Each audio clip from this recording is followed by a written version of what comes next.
We've been sitting here talking with Rudy about the disaster in Haiti. Rudy, I wanted to get an opportunity to re-ask you right before we went to break. Wanted to find out from you, where did they find your uncle's body? I believe you lost an uncle and an aunt. And how did you all know, or how were you notified that this indeed was your uncle? A neighbor told us. He was a close friend to them. And they were at the house. He told me that he just went across the street right before it happened. He just went across the street to go and get his daughter ready. So right after that, when the earthquake happened, the house they were staying in, the whole thing went down. Only about three of them that I know that made it out, and then there was another 3 that we still don't know about them yet. Wow. But they found them under a few rocks 3 days after. 3 days after they found him. Do you know what the death toll is now? The last I heard, it was over 100,000 people. Yeah, it is. It is about over 100,000. And what was the total population approximately in Haiti? About 9 million. 9 million. And that's a lot of people. Yeah. That's a lot of people to perish. And 70% of us is like out of jobs. 70% is out of jobs. Wow. What is the language in Haiti? Is it Spanish or French? What? The main language is French, but some of us speak Creole. I can understand French, but I can't quite speak it. Do you speak Creole? Yes, I do. Let me hear it a little bit. Come on here. That is how you doing in Creole. Wow. Rudy, you're so quiet around here all the time. So, I mean, this is going to be very enlightening even for our staff, because we really didn't know a whole lot about you. You know, you didn't talk much, and you know, you just kind of came in and everybody just kind of loved on you. But how is your mom doing? She's doing good. She's coming down next week. She's planning to come down to the warehouse. Okay. So you will be seeing her. Okay. So, funeral arrangements for all the people that I noticed in one photograph, and people, I don't know if that photograph have come up yet, and if not, it will, where I thought it was just a pile of clothes, and it was literally a pile of bodies laying in a heap, like a genocide is taking place. I mean, I kind of looked and I said, are those people? And it's unbelievable. And I saw somebody carrying a small casket.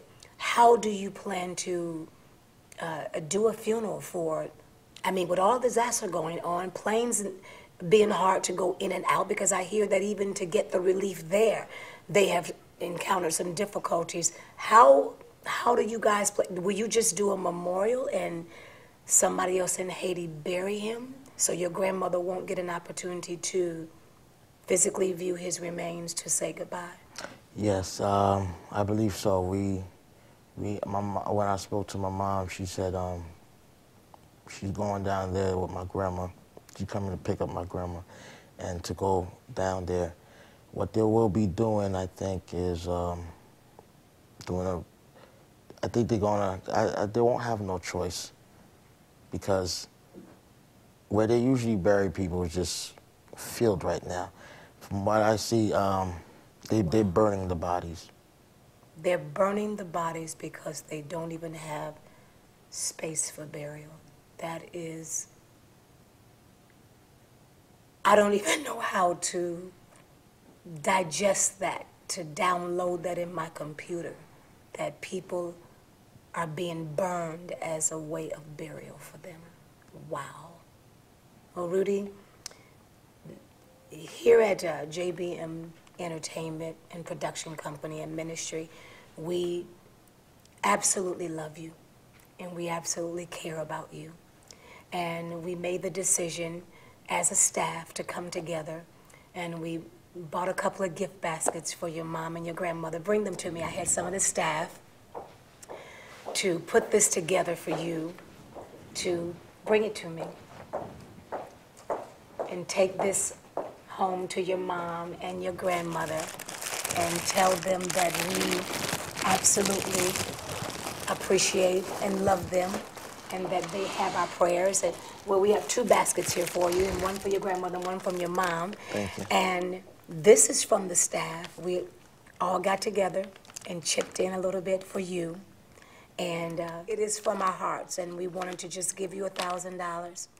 And just to tell you, just while your mom is in town and while your grandmother's here, and if they don't get a chance to go to Haiti, just please take this and use it to just bring as much comfort as it will bring. Nobody can give you any amount of money to bring back your loss, but I want you to know from the bottom of my heart that I feel it. My dad left, and no words can explain what it feels like when your life has been repositioned because of a loss, and what a loss you have experienced, what a loss your family have experienced. And we don't ever want you to think that you got to walk through this alone, because we are your family. And we want you to take this seed with the utmost love and appreciation that we have for all of your dedication around here. And we want you to know that we got your back, and we are saying a prayer, especially for you and your family. Thank It's you. okay. Well, we just wanted to get an opportunity to thank Rudy for being a part of this interview. And I'm telling you, you have been such a strength to somebody that's watching today, because I can honestly say that many people have experienced disaster, and they've experienced hurt and all kinds of tragedies in their lives. But to lose your nation, and to lose the history in your life, and where you used to go to school and where you grew up, all in about 7 minutes' time, along with relatives, family, and friends, you can rest assured that the prayers of the world is going out for you. And we pray that God would encourage your heart and strengthen you in every sense of the word. Well, thank you for joining me today with this interview, and just take time and take a moment. We just offered you a couple of photographs, but if you get an opportunity, go on the internet and look at the disaster in Haiti. And when you do, I think you will find a reason to be grateful.